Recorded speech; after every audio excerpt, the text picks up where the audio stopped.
Hello guys, मैं हूं आपका दोस्त Maulik Pandya.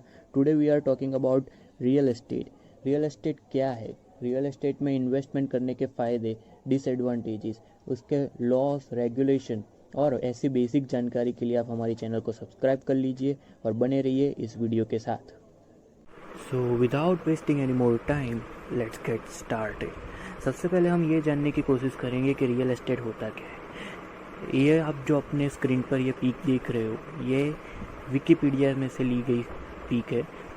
As per Wikipedia, real estate होता है आप जब भी कोई ज़मीन खरीदते हो या कोई मकान खरीदते हो और जब उसकी कीमत 10 साल बाद या 20 साल बाद बढ़ जाती है और उसके बाद जब आप उसे बेचने जाते हो तब आपको अच्छी खासी इनकम मिल जाती है। बेसिकली लोग आजकल यही कर रहे हैं। लोग सस्ते में ज़मीन खरीदते हैं, उसके ऊपर एग्रीकल्चर का काम करते हैं या तो फिर उसे रेंट पर दे देते हैं या तो कोई मकान खरीद करके जहाँ से इनकम आए ऐसा करते हैं।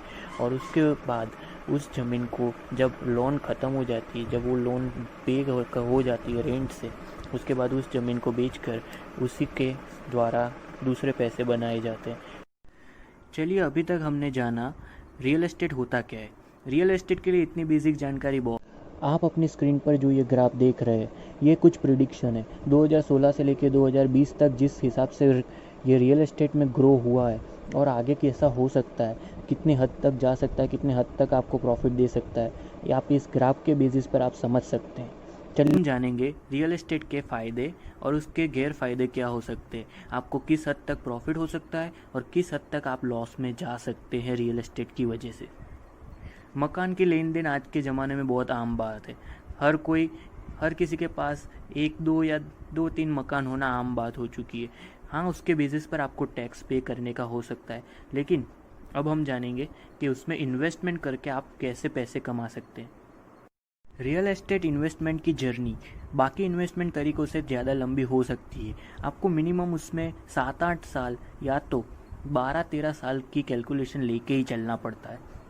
सपोज़ आप एक लैंड खरीदते हो और मान लो आपने मकान खरीद लिया मुंबई के पास जहाँ से सी व्यू बिल्कुल क्लियर दिखता है। अगर किसी ने आपके घर के आगे या तो आपके घर के आसपास कहीं पे फ्लैट खड़े कर दिए या तो कोई और मकान बना दिया जिससे आपका व्यू ब्लॉक हो जाता है, जिससे आपके घर के आगे का व्यू क्लियर नहीं दिखता, आपका मकान सडनली बहुत बड़े घाटे में गिर सकता है। सपोज़ आपके घर के आसपास स्लम एरिया है या तो आपके घर के आसपास बहुत सारी बदबू आती है या तो गटर लाइन पास होती है, जो किसी के भी मकान या किसी के लैंड वैल्यू बिल्कुल डाउन कर सकती है। तो आपको ज़मीन खरीदते वक्त ये सब क्राइटेरिया अपने दिमाग में रखना बहुत ज़रूरी होता है।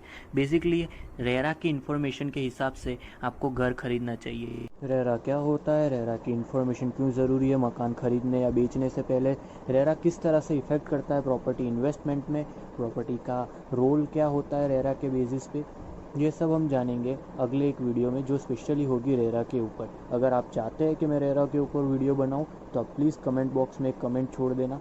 और तब तक के लिए शुक्रिया इस वीडियो को देखने के लिए। Thank you so much. Have a nice day.